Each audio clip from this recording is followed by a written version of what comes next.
Hey, what's going on, Geminites? It's your boy Gem Mint. I'm here with a recent reads on the X-Men crossover Inferno. This was a storyline that took place in the 90s that spanned across Uncanny X-Men, the New Mutants, X-Factor, and then had a bunch of tie-ins. We're going to do a non-spoiler review talking about the prologue, oversized hardcover, the actual story, and the crossovers. So stay tuned.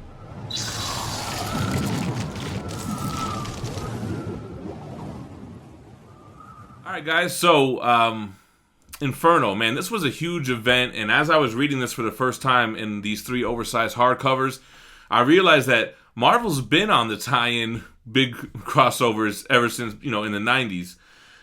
This one, no exception. It was a story about magic, Illyana Rasputin, who we know as Colossus' little kid sister. This has a lot to do with her realm, Limbo, which, if you know anything about magic, or Illyana, as a child, she was taken into Limbo. She grew up there and conquered it and became the Dark Child, the leader of Limbo, came back to Earth, and only minutes had passed, but she was now a teenager. So the whole concept of this is basically Limbo taking over in sort of Mortal Kombat Outworld style, trying to merge with our realm and take over Earth. Now, this is being done by 2 demons, Sim and Nastir, which I think I'm pronouncing correctly, but we'll just call him Nasty from now on because I don't know how to pronounce that. But we'll talk about what happens throughout these books without getting into spoilers, and we'll start with the prologue. So there was no omnibus for Inferno, or at least has not been one yet. So they have these 3 oversized hardcovers. The prologue and the crossovers are relatively inexpensive. The main story was a whale. I don't know if it still is. But anyway, let's talk about the prologue. So this basically, this takes place right after Fall of the Mutants, right after the first Apocalypse storyline, where he has his 4 horsemen, and Angel loses his wings and becomes the Death Herald of Apocalypse. They call him Death Angel. Eventually, Beast calls him Archangel. So right after that, the X-Men seemingly die live on camera. They get wiped out along with Madeline Pryor. But what really happens is they get transported to the outback of Australia, and this is where you get your Australian X-Men team, which has Storm, Wolverine.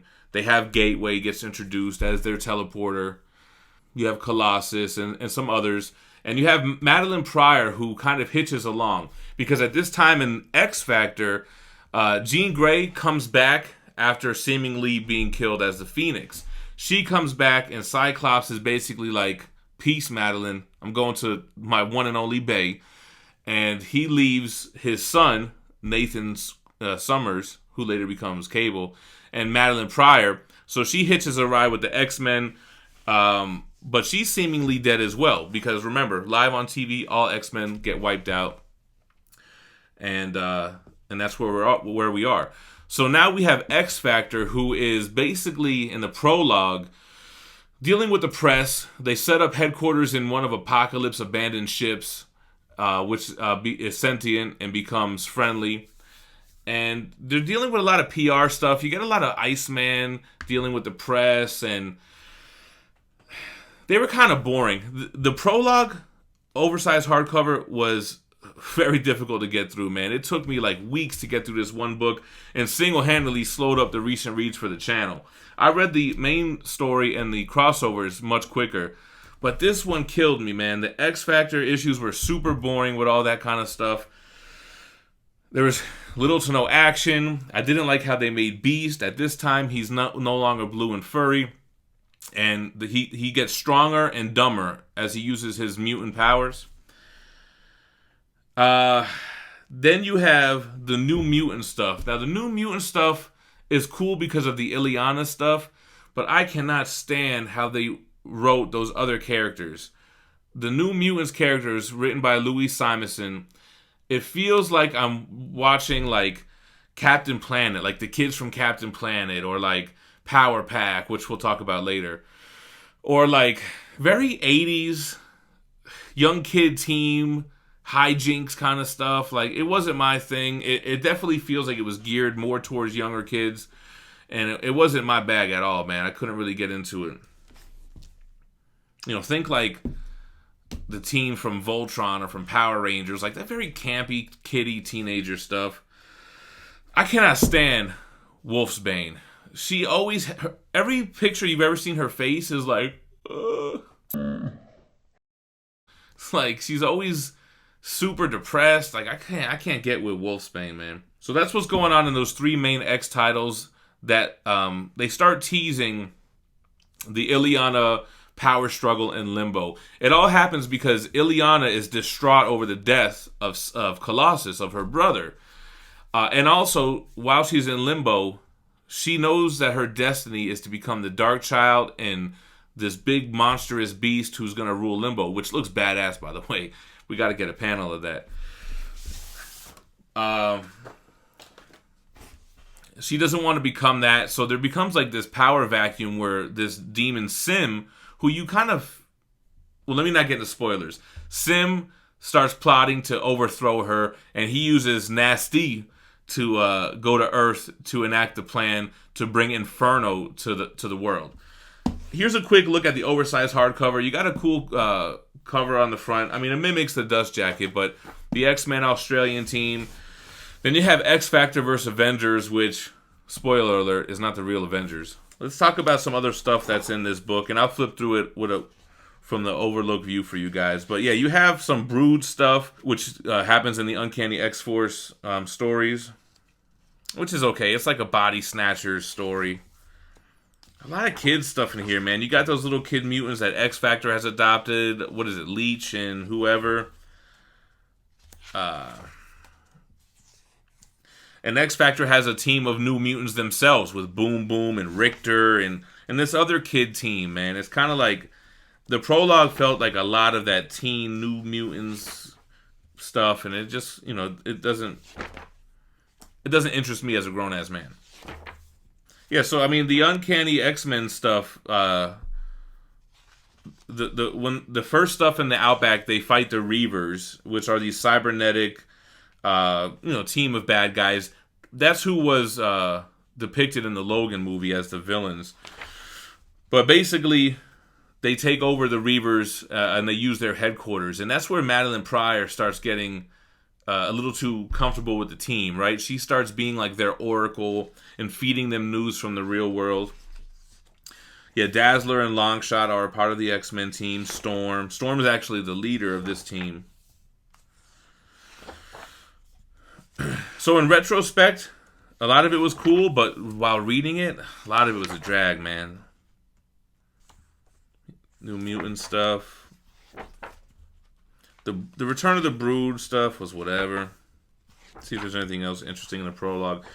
So at this time, Magneto is the headmaster of the New Mutants, and he's basically like, look, the X-Men just died. Y'all don't do shit. Stay inside. Don't use your powers unless I tell you to.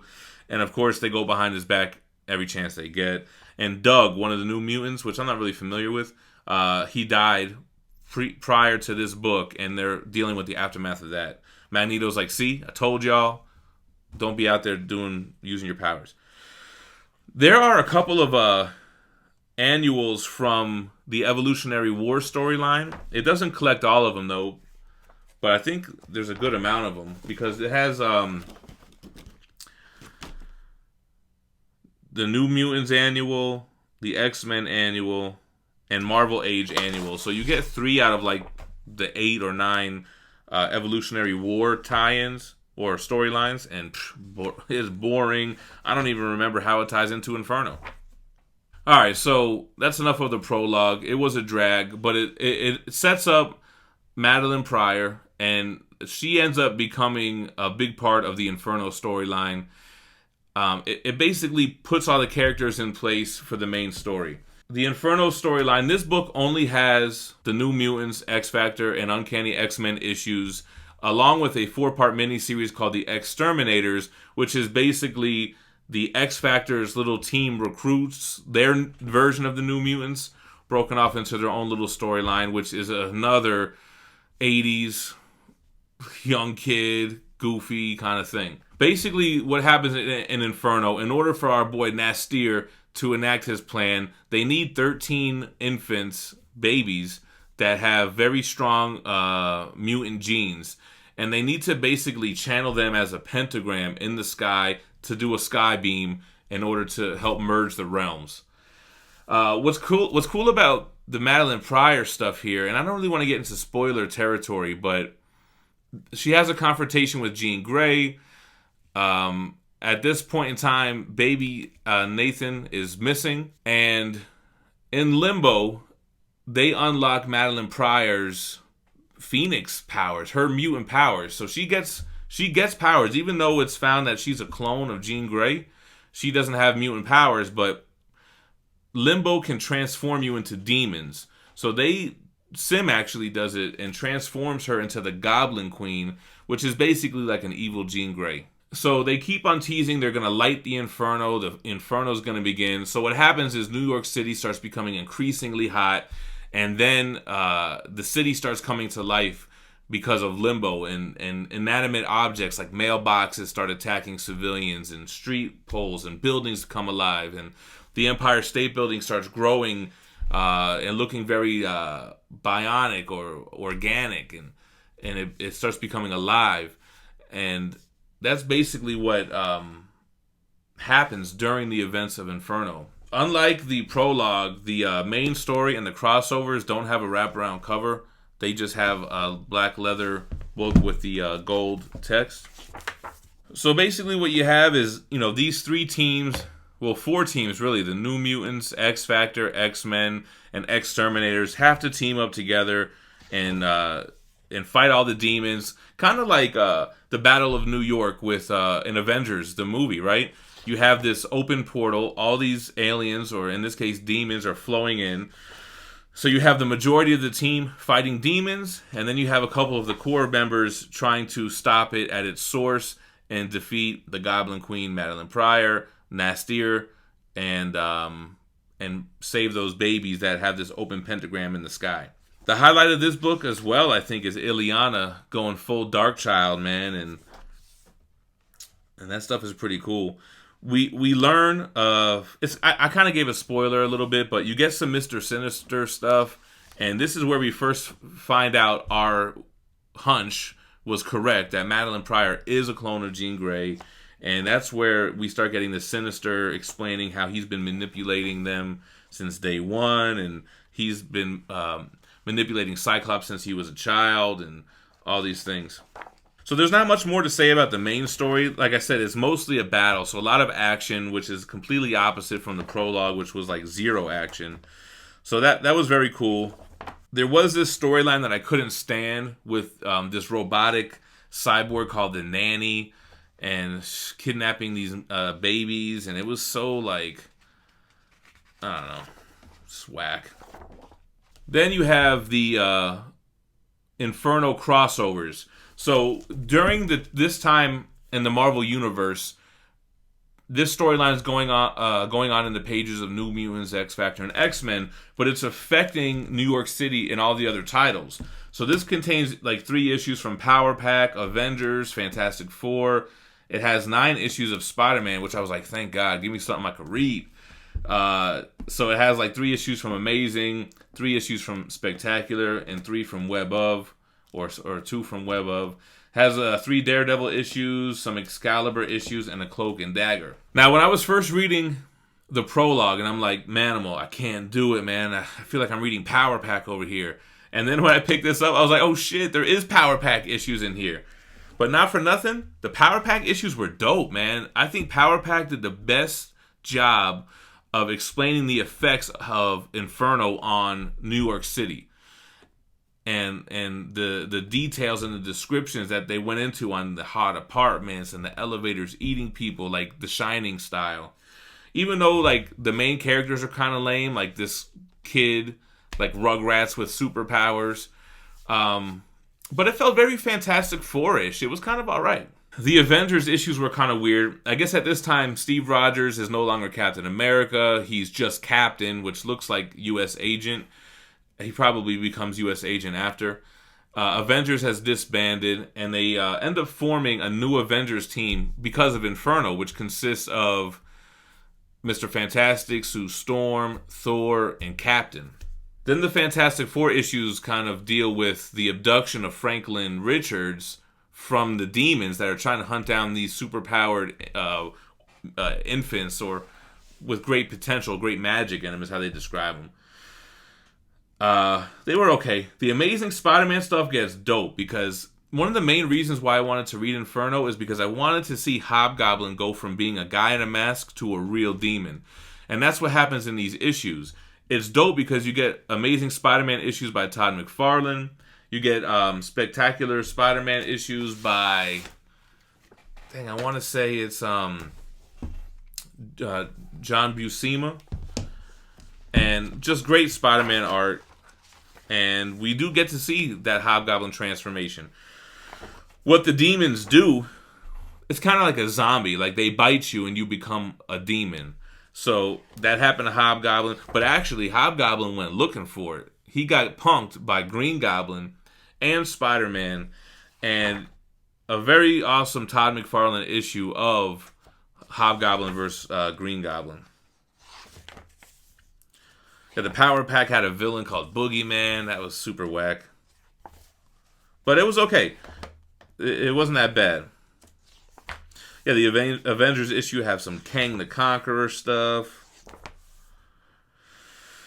The Fantastic Four issues are just Thing, She-Thing, and Torch. Because now you got to remember, Mr. Fantastic and Invisible Woman are the Avengers. So that was weird. You get some Kang stuff, which was okay because, we were interested about Kang. We were doing some speculations on some key issues, and Kang came up. The Daredevil issues also did a really good job of showing New York City's, destruction and climate and atmosphere during Inferno. And really dark, man. Daredevil is dead, and it shows him coming back from the dead. And he deals with demons, and it's kind of dope stuff, man. He almost becomes a demon himself. He's like just possessed and just fighting without even thinking about it. Excalibur issues were kind of whatever. I mean, Nightcrawler leads this team. I thought it was going to be whack because, when we always think Excalibur, we think like super boring, but it was all right. And then you have one Cloak and Dagger issue, which just kind of ends, and the book ends. There's nothing at the end of the book. It's weird. So anyway, that's kind of my review on the X-Men Inferno storyline. I did a quick YouTube search. I didn't see any other reviews in English about Inferno. I mean, I know it's an old storyline and everything, but hopefully, this gives you guys a better idea of what it's all about and maybe makes you interested in it. Again, the Prologue book was a very difficult read for me. It took me forever to get through. Inferno main story was dope. Crossovers were enjoyable, not necessary. Overall, it felt like a lot of hype for this storyline during this time, and I don't know that it really paid off. I mean, I guess it's kind of cool because you get Jean Grey back, and the Madeline Pryor stuff pretty much is over with. And I know during that time, everyone's like, yo, what is Cyclops doing? He's with this girl that looks just like Jean Grey. They got a kid. What's going on? And it's kind of cool reading this now, knowing that that baby eventually becomes Cable. So that's dope as well. And it's coming soon because these New Mutant issues are like in the 70s, issue-wise. And in 87, Cable shows up. Definitely don't think it's worth to go hunt this oversized hardcover down if it's still a whale, like a $300 book. Not worth it. Just read it online. I don't know if I missed anything. I don't script these things, man. It's just all off the top of my head. I am glad that I finally got through with this because it was slowing down my recent reads. I think what I'm going to do is read the Eternals next because, they have this rumors of this movie coming out, and I kind of want to see what Eternals is all about.